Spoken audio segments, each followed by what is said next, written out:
मित्रों नमस्कार। अब तक हम लोगों ने बातें की वाक्य विज्ञान पर, रूप विज्ञान पर, शब्द विज्ञान पर। अब हम बातें करेंगे आज ध्वनि विज्ञान पर। ध्वनि विश्लेषणम शिक्षा वर्णनम च विभाजनम परिवृत्त्यादि इतिहासस्य ध्वनि विज्ञान मुच्यते।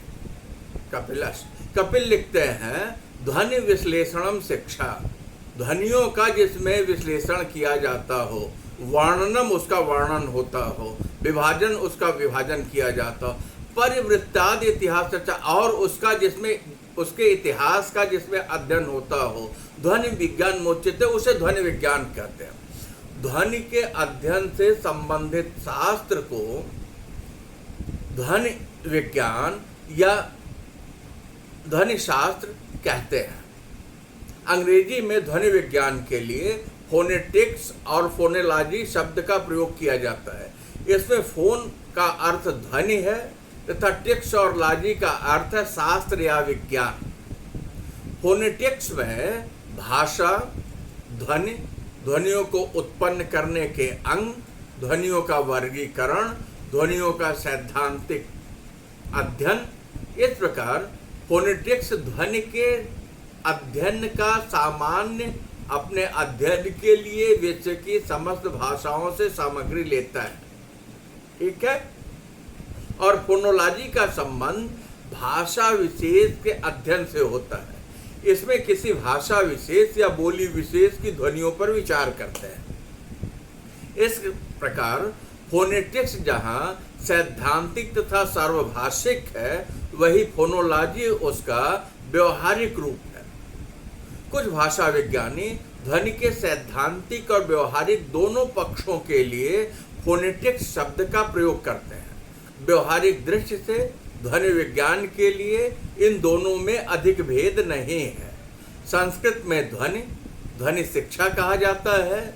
हिंदी में फोनेटिक्स के लिए ध्वनि तत्व, ध्वनि शिक्षा, ध्वनि विचार, ध्वनि शास्त्र, ध्वनि विज्ञान, वर्ण विज्ञान तथा फोनोलॉजी के लिए ध्वनि विकार, वर्ण विचार, ध्वनि विचार आदि नाम जो है दिए जाते हैं। ध्वनि विज्ञान भाषा का महत्वपूर्ण अंग है। इसका संबंध भाषा के भौतिक आधार ध्वनि से है। इसमें मानव मुख से उच्चरित होने वाली ध्वनियों का अध्ययन किया जाता है, जिसका संबंध भाषा से होता है, जो सार्थक होती है। इसलिए भाषा विज्ञान में ध्वनि को सामान्य ध्वनियों से भिन्न बतलाने के लिए भाषा ध्वनि, स्पीच साउंड, भाषा ध्वनि कहा जाता है। विद्वानों ने ध्वनि विज्ञान को इस तरह परिभाषित किया है, भाषा ध्येय वह ध्वनि है जिसे मनुष्य अपने मुख के नियत स्थान से निश्चित प्रयत्न द्वारा किसी ध्येय को स्पष्ट करने के लिए उच्चरित करे और श्रोता उसे उसी अर्थ में ग्रहण करे। एक बार परिभाषा फिर हम सुन लें। भाषा ध्वनि वह ध्वनि है जिसे मनुष्य अपने मुख के नियत स्थान से निश्चित प्रयत्न के द्वारा किसी ध्येय विशेष को स्पष्ट करने के लिए उच्चरित करे और श्रोता उसे जो है उसी रूप में ग्रहण करे। ध्वनि विज्ञान भाषा विज्ञान का महत्वपूर्ण अंग है, जिसमें ध्वनियों के वर्गीकरण, ध्वनियों की पहचान आदि का सैद्धांतिक विवेचन होता है। भाषा विज्ञान में वागेंद्री द्वारा उच्चरित और श्रवण की लघुतम इकाई को भाषा ध्वनि कहा जाता है। ध्वनि के दो प्रमुख भेद हैं, स्वर और व्यंजन। स्वर स्वयं राजन्ते इति स्वरा, जिन वर्णों अथवा ध्वनि का उच्चारण करते समय प्राणवायु, श्वास वायु मुख विवर से अवाध गति से निकलती है, उसे स्वर वर्ण कहते हैं। हिंदी के परंपरागत व्याकरण में 10 स्वर हैं। अ, आ, ई, ऊ, उ, ए, ओ, ध्यान दीजिए, अ, आ, ई, ओ, ए, ओ, औ, ये 10 स्वर ध्वनियां हैं। इसके अलावा आधुनिक हिंदी में अंग्रेजी से कुछ शब्द लिए गए हैं जिनमें एक विशेष स्वर आ प्रयुक्त होता है। अंग्रेज शिक्षित हिंदी भाषा भाषियों द्वारा इस स्वर का उच्चारण इसी रूप में कई शब्दों में किया जाता है, जैसे डॉक्टर की जगह डॉक्टर, कॉलेज की जगह कॉलेज,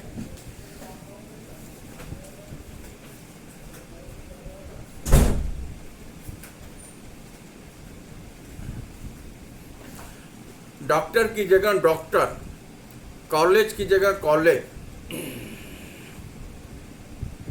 फ्रॉक की जगह फ्रॉक, हॉकी की जगह हॉकी। इस तरह हिंदी के परंपरागत 10 स्वरों में एक और मिलकर स्वरों की संख्या 11 मानी जा सकती है। ए, ओ हिंदी के मूल स्वर हैं, जबकि पहले इन्हें संधि स्वर, संयुक्त 2 स्वरों के मेल से बना हुआ माना जाता था। अ, ई, त्र, ए, आ, उ, ओ इन ध्वनियों को मूल स्वर माना जाता है, किंतु आज भी नया, कौवा जैसे शब्दों में ए और औ का उच्चारण क्रमशः संयुक्त स्वर आई और औ के रूप में होता है।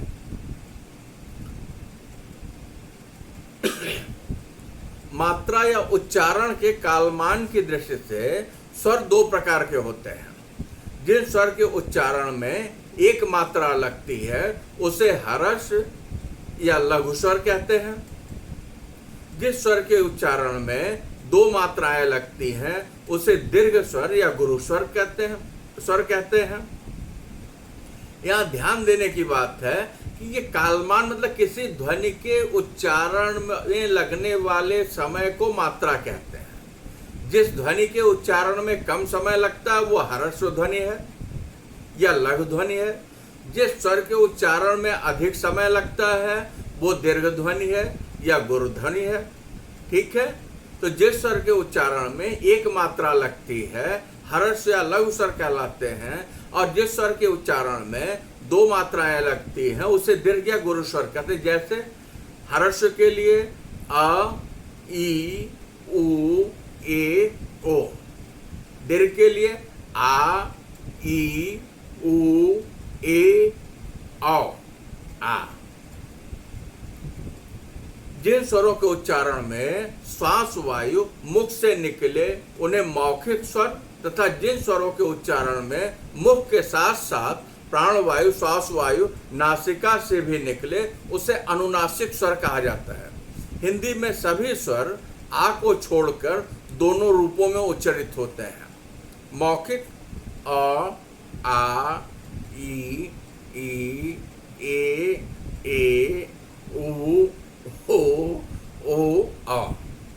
अनुनासिक अंग, आंग, इंग, इंग, उंग, उंग, एंग, एंग, उंग, औं।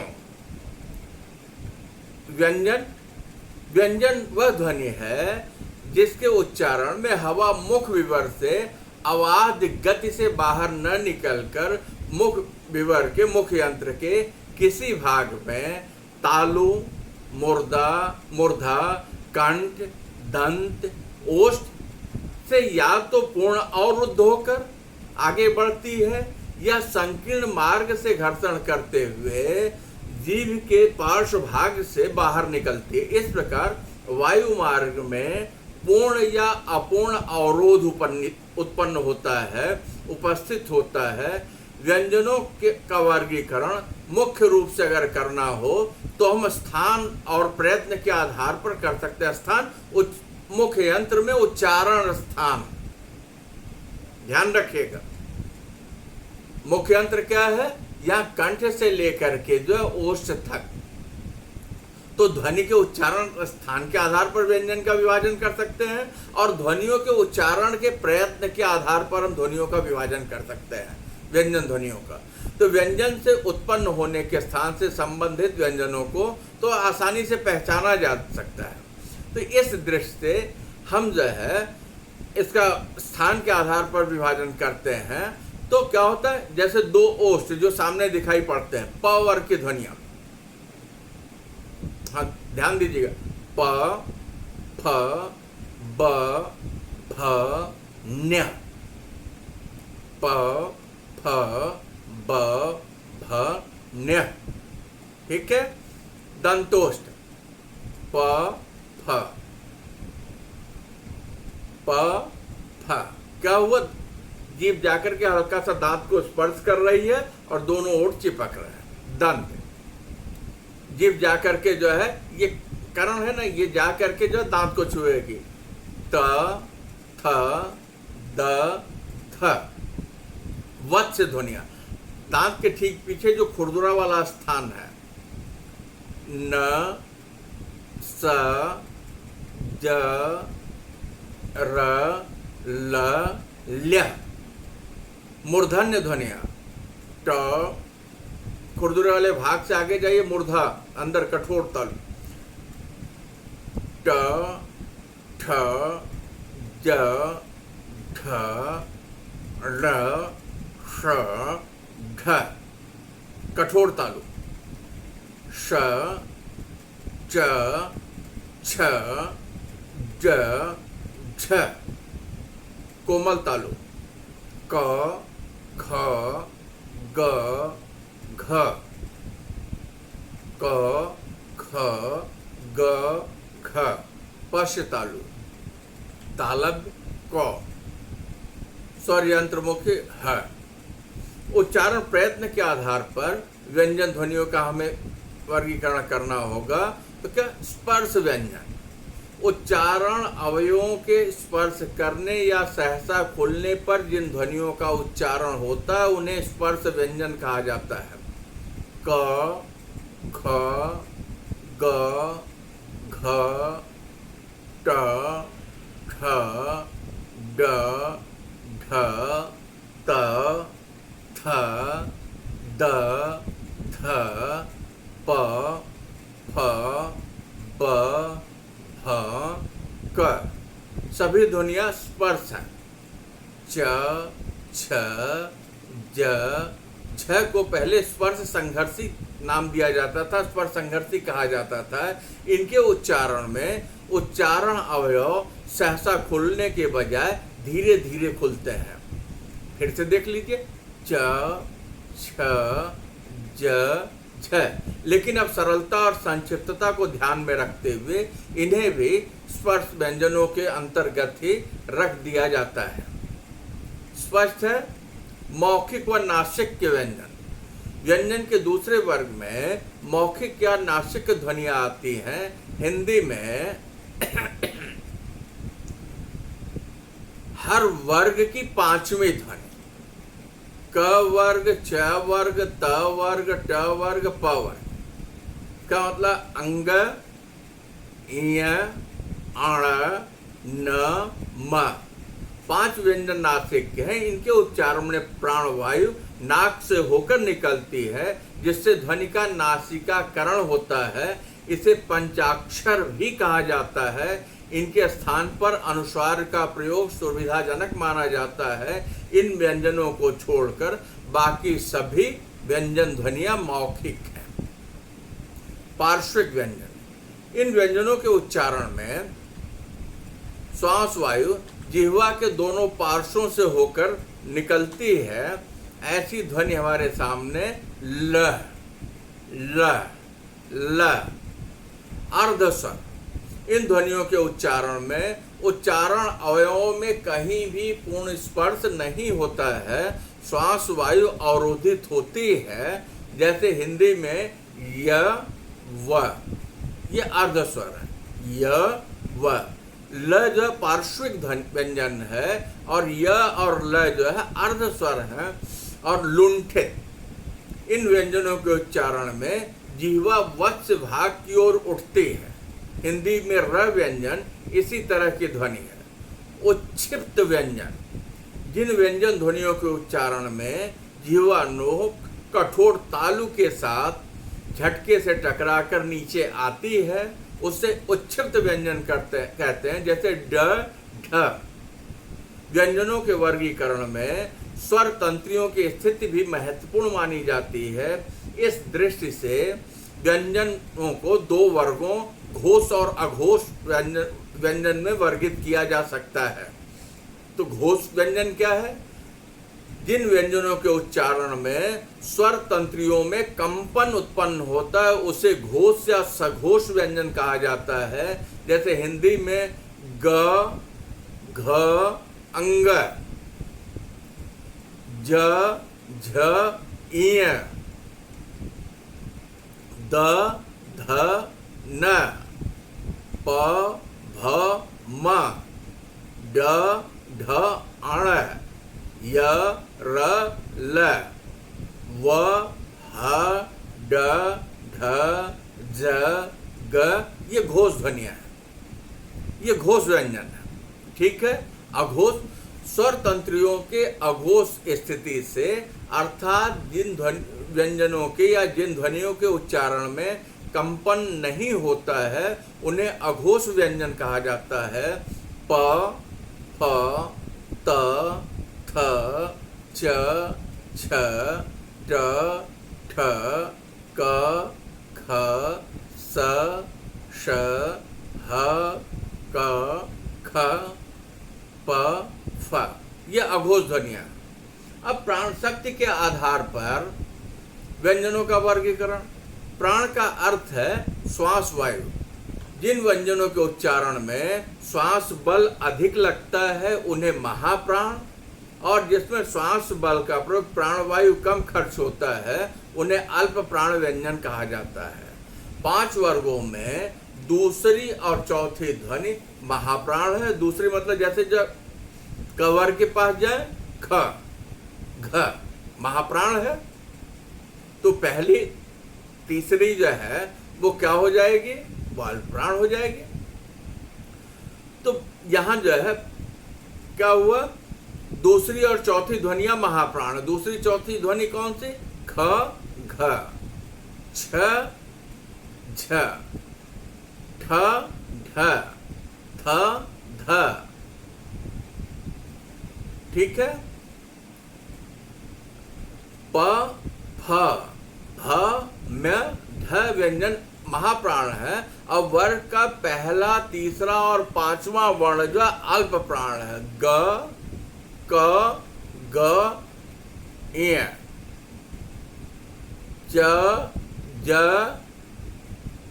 क, ग, अंग, च, ज, इ, ट, ड, त, द, प, ब, य, र, ल व आदि ध्वनियां जो है वो इस वर्ग में आएंगी अल्प प्राण के।